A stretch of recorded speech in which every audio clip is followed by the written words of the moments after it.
Hello everyone, welcome back to my channel. আজকে আমি একটি নতুন চাইনিজ ড্রামা এক্সপ্লেন করব। ড্রামাটির নাম হলো হাউ ডেয়ার ইউ। ড্রামাটি ভীষণ মজার, আমার কাছে তো দারুণ লেগেছে। আশা করছি তোমাদের কাছেও খুব ভালো লাগবে। তোমরা বেশ এনজয় করবে ড্রামাটা। তো চলো আর দেরি না করে শুরু করা যাক এক্সপ্লেনেশন। ড্রামার শুরুতেই একটা বইয়ের কাহিনী দেখানো হয়, যেখানে হিরোইন হলো একজন সাধারণ অফিস গার্ল, কিন্তু হঠাৎ করেই সে ট্রান্সমাইগ্রেটেড হয়ে নোবেলের ভিলেন ক্যারেক্টারের শরীরে চলে যায়। তখন সে চিন্তা করে যে সে রাজার মন জয় করতে পারলেই সারা জীবন বেঁচে থাকতে পারবে, আবার রাজার কাছেও তাকে খুব ভালো লাগে। এরপর সিন চেঞ্জ হয় আর আমরা এই গল্পে ফিমেল মেইন লিড ওয়াং চুইহুয়াকে দেখি। সে হলো সাধারণ একটা অফিস গার্ল। এখানে তার বস এতক্ষণ ধরে ওই নোভেলের গল্পটা বলছিল। এটা হলো তাদের আপকামিং নোভেল, আর এই নোভেলের নাম হলো ট্রান্সমাইগ্রেটেড দ্য ডেভিলস বিলাভেড কনসার্ট। বস এখানে সবাইকে জিজ্ঞেস করে যে এই স্ক্রিপ্টটা সবার পড়া হয়েছে কিনা, এবং এই ব্যাপারে ওয়াং চুইহুয়াকে প্রশ্ন করে যে তার কাছে এই নোভেলের ব্যাপারে কি মনে হয়। তখন সে সরাসরি বলে যে এটা তার কাছে একদমই ভালো লাগেনি, বিরক্তিকর লেগেছে। এটা একটা চাইল্ডিশ আর আউটডেটেড নোভেল। এটা শুনে বস ফেক একটা হাসি দিয়ে তার পাশে এসে বসে আর হাসতে হাসতে বলে, কিন্তু বস অলরেডি এটার কপিরাইট কিনে ফেলেছে এবং অনেক টাকা খরচ করে। এটা শুনে ওয়াং চুইহুয়া সাথে সাথে তার অপিনিয়ন চেঞ্জ করে ফেলে আর বলে, এটা খুব ফ্রেশ এবং ইন্টারেস্টিং, যেন একটা আনকাট জিম জ্বলে ওঠার অপেক্ষায় রয়েছে। এটা শুনে বসও হাসতে হাসতে বলে, তুমি একটা সুবিধাবাদী মধ্যমপন্থী, মানে যে সুযোগ বুঝে পোল্টি মারতে পারে আর কি। এরপর বস উঠে গিয়ে বলে, ঠিক আছে, এই জিমটাকে পলিশ করার দায়িত্ব আমি তোমাকেই দিলাম। এরপর বইটা তার কাছে ছুড়ে দিয়ে বলে, এটা খুব দ্রুত পড়ে শেষ করবে, আমাদের কাছে বেশি সময় নেই। আগামীকাল সকালের মধ্যে আমি এটার ফ্রেশ রিভিউ আর প্ল্যান চাই। এরপর আমরা দেখি অনেক রাত হয়ে গিয়েছে, একে একে অফিসের সবাই চলে যাচ্ছে, কিন্তু চিহুয়া এখনও কাজ করে যাচ্ছে। এরপর চিহুয়ার একজন সহকারী সেখানে আসে। সে সেখানে এসে চিহুয়াকে বেশি দেরি করতে নিষেধ করে এবং সাবওয়ে মিস করতে নিষেধ করে। আর সে যখন চলে যেতে নেয় তখন একটা লাইটার টেবিলের উপর দেখতে পায়।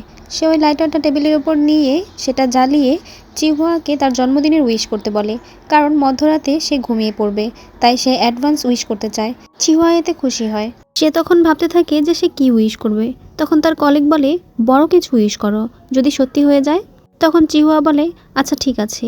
এরপর এটা বলে সে উইশ করে যে সে যেন এই মুহূর্তে ট্রান্সমাইগ্রেট হয়ে এই বইয়ের ভিতরে চলে যায়।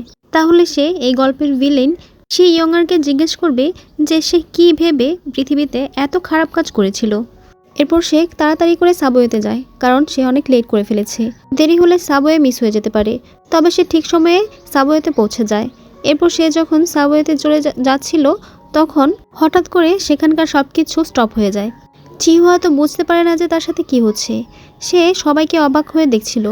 তখনই তার সাথে অদ্ভুত ঘটনা ঘটতে থাকে আর সে ওই বইয়ের ভিতরে চলে যায়। এরপর যখন তার জ্ঞান ফেরে তখন সে নিজেকে প্রাচীন যুগে দেখতে পায়। তার ড্রেসও চেঞ্জ হয়ে গিয়েছিল। সে আশেপাশে সব কিছু দেখে বুঝতে পারে যে সত্যি সত্যি তার উইশ পূরণ হয়েছে, মানে সে সত্যি সত্যি ট্রান্সমাইগ্রেটেড হয়ে ওই নোবেলের ভিতরে ঢুকে পড়েছে। সে ট্রান্সমাইগ্রেটেড হয়ে একটি কঙ্কোপাইনের শরীরে ঢুকে পড়েছে, যার নাম হলো ওয়ান ইন। এটা ছিল ওই নোভেলের অসৎ বা ভিলেন কঙ্কোবাইন চরিত্র, যাকে এই নোভেলে সবসময় খারাপ চরিত্রই দেখানো হয়েছে এবং তার ভাগ্যও অনেক খারাপ ছিল। আর এই নোভেলের শেষে তাকে মেরেও ফেলা হয়েছিল। চিহুয়া, যে বর্তমানে এখন ওয়ান ইন, সে এই নভেলটা পড়ে ফেলেছিল, তাই সে সব কিছুই জানতো। আর এইসব মনে করে তো সে চিৎকার করে বলে ওঠে, না, এটা হতে পারে না, সে মরতে চায় না। তখন সেখানে ওয়ান ইনের দাসী মেই আসে। সে এসে ওয়ান ইনকে বলে ইউনুস আন তাকে নিতে এসেছে আর রাজা তার জন্য অপেক্ষা করছে। আসলে আজকে ছিল ওয়ান ইনের কঙ্কোবাইন হিসেবে প্রথম দিন, তাই আজ রাতটা তাকে রাজার সাথে থাকতে হবে। তো এটা চিন্তা করে ওয়ান ইন মনে মনে ভাবে যে তাহলে তাকে রাজার মন জয় করতে হবে। সে যদি শি ইয়ঙ্গারের আগে রাজার মন জয় করে ফেলতে পারে তাহলে হয়তো সে বেঁচে যাবে। শি ইয়ঙ্গার হলো এই নোভেলের নায়িকা। তারা দুজন একদিনে কঙ্কোবাইন হয়েছে। ওয়ান ইন চিন্তা করছিল যে সে শি ইয়ঙ্গারের সাথে প্রতিযোগিতা করে পারবে কিনা। যদি সত্যি সত্যি শি ইয়ঙ্গারের মধ্যে একটা হিরোইন অরা থাকে তবে সে এটা ভেবে খুশি হয় এবং সে আশাবাদী থাকে যে সে অবশ্যই পারবে, যেহেতু সে এই নোভেল সম্পর্কে সব কিছু জানে। এরপর সে খুব সুন্দর করে সেজে গুজে রেডি হয়। এরপর তাকে রাজার কাছে নিয়ে যাওয়া হয়। রাজার কাছে যাওয়ার পর সে যখন রাজাকে গ্রিট করে তখন রাজা তার দিকে ফিরেও তাকায় না। উল্টো রাজা তাকে চলে যেতে বলে।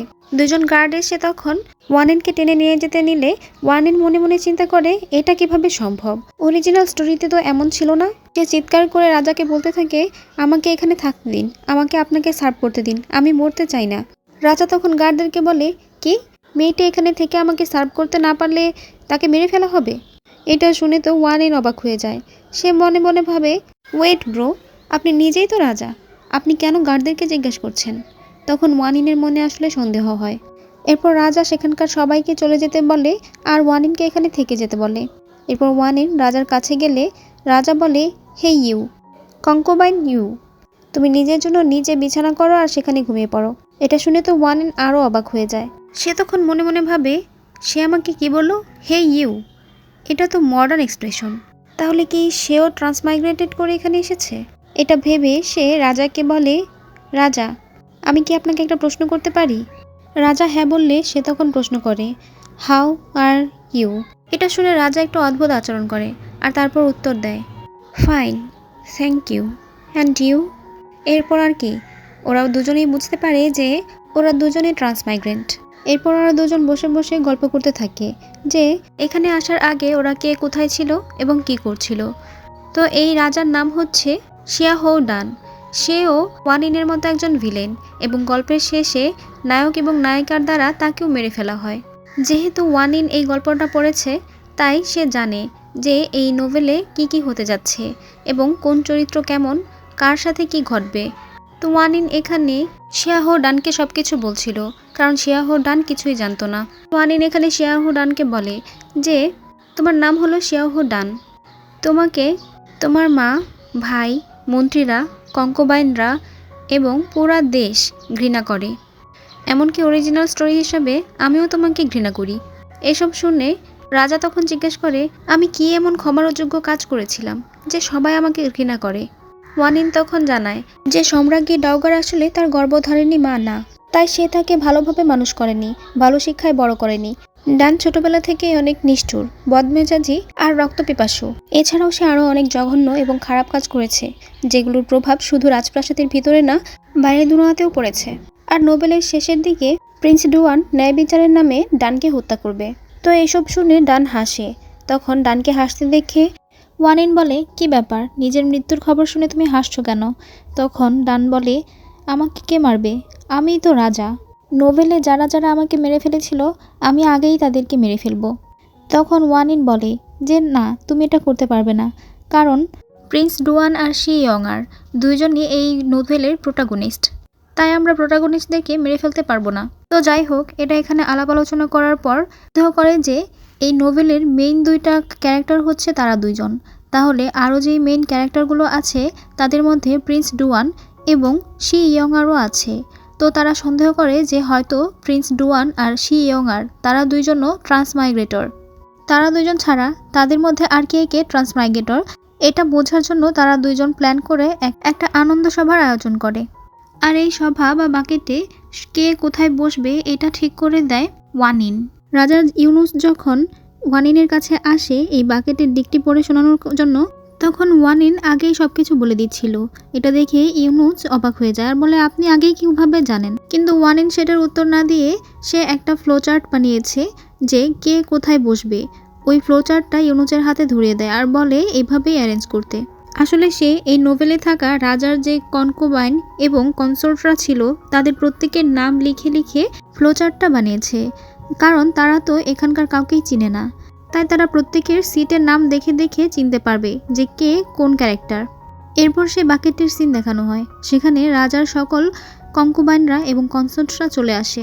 তারা এখানে ওয়ানিনকে নিয়ে গসিপ করছিল যে ওয়ানিন এক রাতের মধ্যে কিভাবে রাজাকে বশ করে ফেলেছে, কি এমন ট্রিক খাটিয়েছে সে। তো যাই হোক, এরপর ওয়ানিন আর ডান তারা দুইজন অভিনয় করে করে খুব রোমান্টিকভাবে এই বাকেটে চলে আসে। অরিজিনাল স্টোরি হিসেবে এই মেয়েটি হলো এই নোভেলের হিরোইন, যার নাম শি ইয়ংআর। রাজা এখানে তার সকল কঙ্কোবাইন এবং কনসোর্টসদেরকে চিয়ার করে এবং তারা সবাই মিলে ড্রিঙ্কস করে। ড্রিঙ্কস করা শেষ হলে ওরা দুইজন কঙ্কোবাইন এবং কনসোর্টসদের মধ্যে ছবি আঁকার প্রতিযোগিতা শুরু করে দেয়। আসলে ওরা দেখতে চাচ্ছিল যে কে ভালো ছবি আঁকতে পারে এবং কার ছবি কেমন। তারা ভাবছিল যে কেউ যদি এখানে ট্রান্সমাইগ্রেটর হয়ে থাকে তার ছবি সবচেয়ে সুন্দর হবে এবং অবশ্যই সে মডার্ন কিছু আঁকবে। এরপর ছবি আঁকার প্রতিযোগিতা শেষ হলে তারা দুজন মিলে সবার আঁকা ছবিগুলো দেখতে থাকে এবং ছবিগুলো খুবই ফানি ছিল। তারা শি ইয়ংআরের ছবিটা খুব আগ্রহ নিয়ে দেখেছিল, কারণ তারা তো সন্দেহ করছিল যে শি ইয়ংআর হয়তো ট্রান্সমাইগ্রেটর, কিন্তু দেখা যায় শি ইয়ংআর সবচেয়ে বাজে ছবি এঁকেছে। যাই হোক, ছবি আঁকার প্রতিযোগিতা শেষ হওয়ার পর ডান তার নোবেল কনসার্টস উইকে এমন একটা মিউজিক প্লে করে শোনাতে বলে যেটা রাজা আগে কখনো শুনেনি। এটা শুনে নোবেল কনসার্টস উই ঘাবড়ে যায় আর ইতস্তত করতে থাকে আর বলে যে সে পারবে না। তখনই শি ইয়ংআর মনে মনে ভাবতে থাকে যে এটাই তার চান্স। সে তখন সামনে এগিয়ে আসে আর বলে যে সে রাজাকে একটি মিউজিক প্লে করে শোনাতে চায়। এটা শুনে তো তারা দুজনেই খুশি হয়ে যায়। দুজনই মনে মনে ভাবে তাহলে সে এখন সামনে আসলো। তো যাই হোক, এরপর শি ইয়ংআর একটা মিউজিক প্লে করে। সে ওই মিউজিক ইনস্ট্রুমেন্টটা একদম গিটারের মতো ধরে বাজায়। এটা দেখে তারা দুজনই খুশি হয়। শি ইয়ংআর জেসমিন ফুল নিয়ে গান গাইছিল। এটা দেখে তারা দুজনই লুকিয়ে লুকিয়ে মুখ টিপে টিপে হাসছিল। আর শি ইয়ংআরের মিউজিক প্লে শুনে তারা দুজনই বুঝে যায় যে শি ইয়ংআর আসলে একটা ট্রান্সমাইগ্রেটর, মানে সেও অন্য দুনিয়া থেকে এসেছে। তো গান শেষ হওয়ার সাথে সাথেই সেখানে প্রিন্স ডুয়ান আসে। তার নাম হলো শিয়া হৌ বো। আমি তাকে প্রিন্স ডুয়ান নামেই বলবো। প্রিন্স ডুয়ানকে আসতে দেখে ওয়ান ইন তো অবাক হয়ে যায়। সে ভাবে বর্ডার থেকে প্রিন্স ডুয়ান চলে এসেছে, কিন্তু অরিজিনাল স্টোরিতে তো এমন ছিল না। সেও যদি একটা ট্রান্সমাইগ্রেটর হয়ে থাকে তাহলে বলতেই হবে তার অভিনয় একদম চূড়ায় পৌঁছে গেছে। এরপর শি ইয়ংআর একটা লেকের ধারে দাঁড়িয়েছিল আর তার সাথে তার মেড ছিল। তার মেড তাকে বলছিল, আপনার এই লেকটা এড়িয়ে চলা উচিত, এই লেকের ধারে আপনার আসা উচিত না। আপনি যখন গতবার এই লেকে পড়ে গিয়েছিলেন তখন তো আমরা সবাই ভেবেছিলাম যে আপনি হয়তো মরেই যাবেন।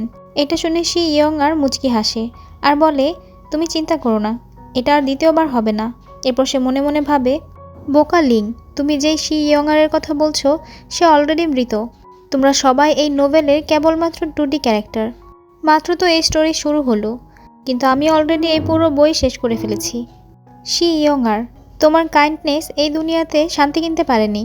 তোমার হয়ে আমাকে প্রতিশোধ নিতে দাও। এরপর কিছুক্ষণের মধ্যেই সেখানে প্রিন্স ডুয়ান আসে। সে শি ইয়ংআরের মিউজিকের প্রশংসা করে। এরপর সে বলে যে সে কখনো ইনার প্যালেসে ঢুকেনি। সে ভাবছে চ্যাংসেং হলে যাওয়ার জন্য এদিক দিয়ে কোনো রাস্তা আছে কিনা। তখন শি ইয়ংআর বলে, এখন অনেক রাত হয়ে গেছে, আমার চিন্তা হচ্ছে যে আপনি হয়তো ভুল রাস্তায় চলে যেতে পারেন। আমি কি আপনাকে গাইড করতে পারি? প্রিন্স ডুয়ান তখন রাজি হয়। এরপর শি ইয়ংআর তাকে নিয়ে যেতে যেতে মনে মনে ভাবে, ওয়ান ইন, তোমার গল্পের মূল ধারা এখন আমার মধ্যে। আসলে মেইন স্টোরিতে এই অংশটুকুতে ছিল আসলে ওয়ান ইন, মানে ওয়ান ইন প্রিন্স ডুয়ানকে রাস্তা চিনিয়ে চ্যাংসেং হলে নিয়ে গিয়েছিল, কিন্তু এখন ওয়ান ইনের জায়গাটা নিয়েছে শি ইয়ংআর। এদিকে ওয়ান ইন আর রাজার খাবারের সিন দেখানো হয়। টেবিল ভর্তি প্রচুর খাবার ছিল, যদিও ওয়ান ইন একাই খাচ্ছিল আর রাজার হেডেক ছিল। তো এখানে তারা শি ইয়ংআর আর প্রিন্স ডুয়ানকে নিয়ে অনেক কথা বলে।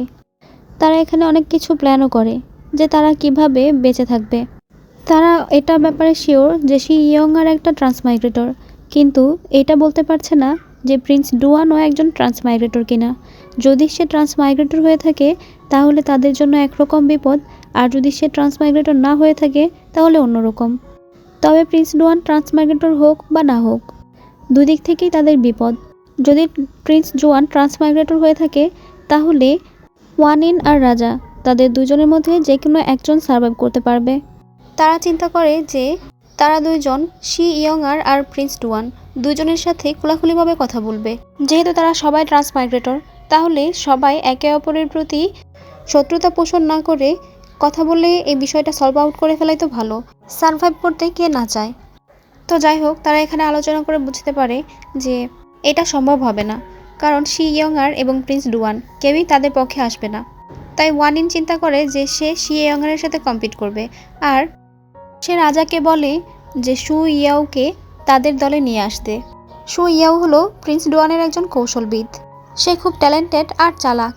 প্রিন্স ডুয়ান তার উপর অনেকটা নির্ভরশীল এবং সে প্রিন্স ডুয়ানের অনেক বিশ্বস্ত। তবে তাকে সহজে তাদের সাইডে আনা যাবে না, কারণ শু ইয়াওয়ের বাবা এই রাজ্যের একজন বিশ্বস্ত মন্ত্রী ছিলেন। প্রিন্স ডান শু ইয়াওয়ের বাবাকে একটা মিথ্যা অপবাদ দিয়ে রাজ্য ছাড়া করেছিল এবং একটা শুনশান মরুভূমিতে পাঠিয়ে দিয়েছিল। শুইয়াওয়েরও তার বাবার সাথে চলে যাওয়ার কথা ছিল, কিন্তু প্রিন্স ডোয়ান গোপনে তাকে বাঁচিয়ে নিয়েছিল এবং তার কৌশলবিদ হিসেবে রেখে দিয়েছিল। এ কারণে সে প্রিন্স ডোয়ানের প্রতি অনেক কৃতজ্ঞ, আর সে এখনও তার বাবাকে ফিরিয়ে আনার চেষ্টাই করছে। তো এইসব শুনে প্রিন্স ডান বলে, তাহলে তো ওকে আমাদের দলে আনা খুবই ইজি। আমি গিয়ে বলবো যে আমি তার বাবাকে ফিরিয়ে নিয়ে আসব।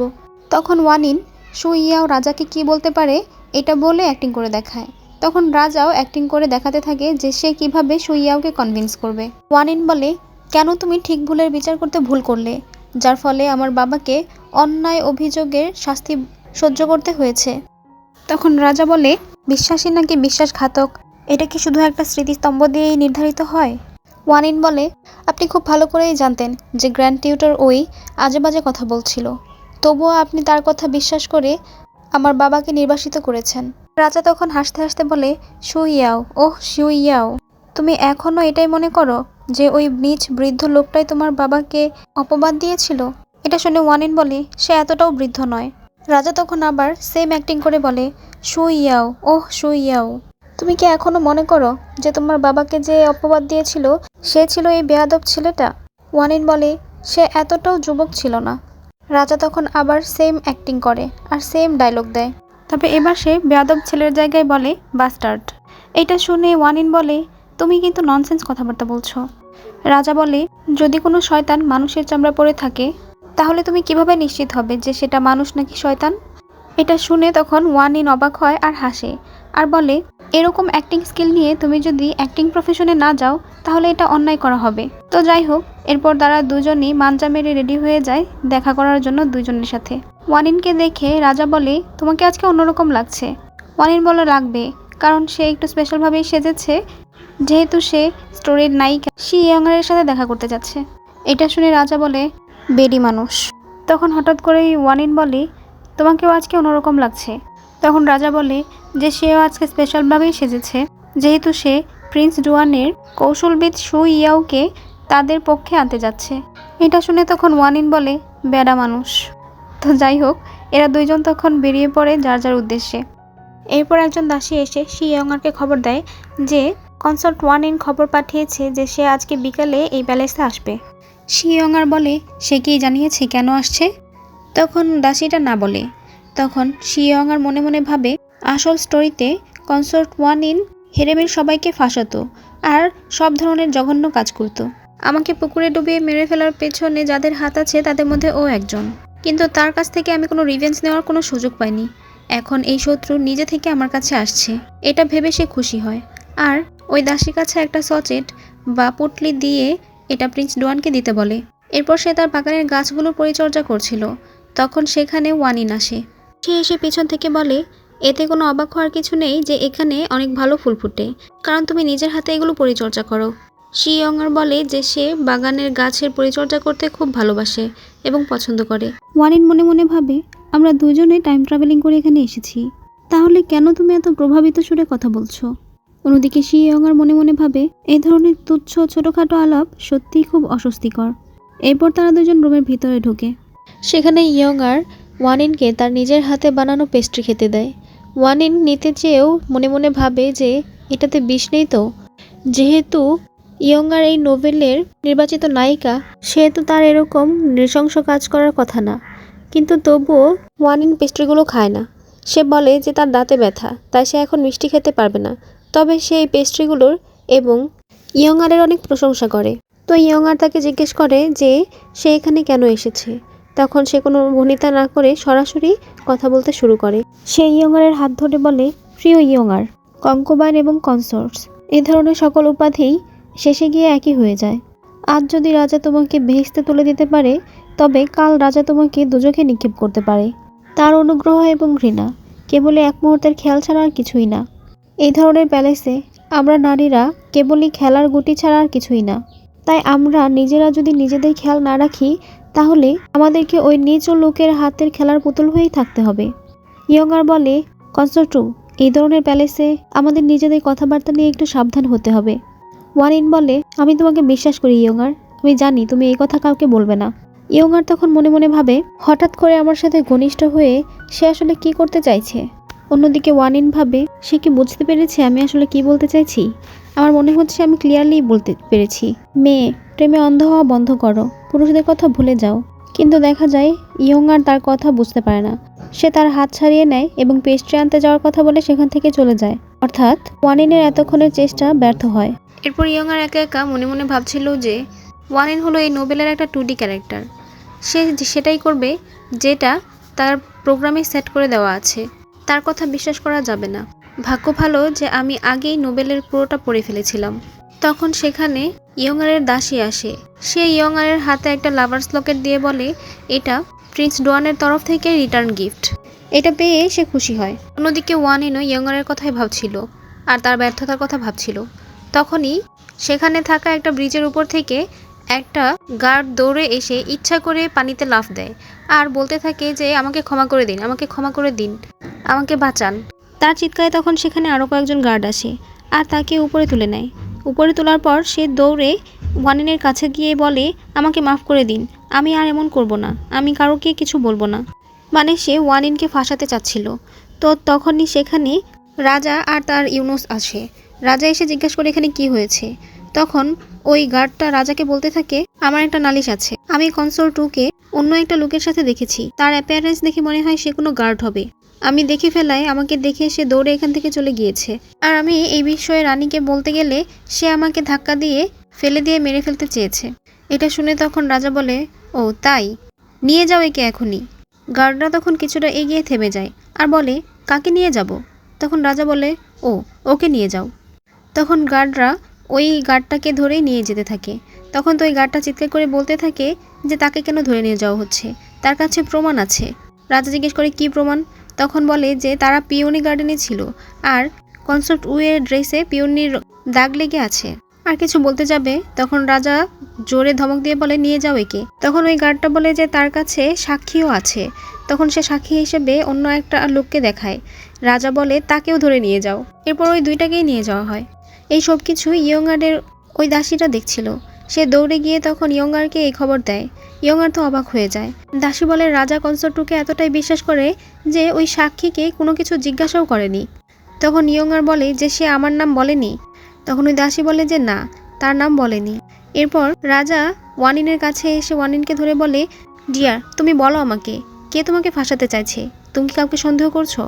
তখন ওয়ানিন বলে যে সে কাউকে সন্দেহ করছে না। প্রাসাদে এমন অনেকেই আছে যে তার শত্রু, তবে যেই করে থাকুক না কেন সে নিশ্চয়ই এখন রিগ্রেট করবে, তাই তাকে আরেকটা চান্স দেওয়া দরকার। এই সব কিছু ইয়ংয়ার শুনতে পায়। সে তখন মনে মনে ভাবে যে সে কি বোকা, নাকি তার কাছে পর্যাপ্ত এভিডেন্স নাই, নাকি সে যে কথাগুলো বলেছিল সেগুলোই সত্যি। না, এটা হতে পারে না, কারণ সে একটা 2D ক্যারেক্টার। মেইন স্টোরি হিসাবে ওয়ানিন এমন একটা চরিত্র যে সবসময় অন্যের ক্ষতি করে এবং তার রাস্তায় যে আসে সে যেভাবেই হোক তাকে সরিয়ে ফেলে। সে হেরেমের অন্যান্য সবাইকে ফাঁসায় এবং কষ্ট দেয়। না, তার কথা বিশ্বাস করা যাবে না। আজকের পর্বটা এই পর্যন্তই। সবার কাছে কেমন লাগলো কমেন্টে জানিও। আর পরের পর্বটা পাওয়ার জন্য আমার চ্যানেলটাকে সাবস্ক্রাইব করে দিও এবং পাশে থাকা বেল আইকনটি বাজিয়ে দিও। সবাই ভালো থেকো। আল্লাহ হাফেজ।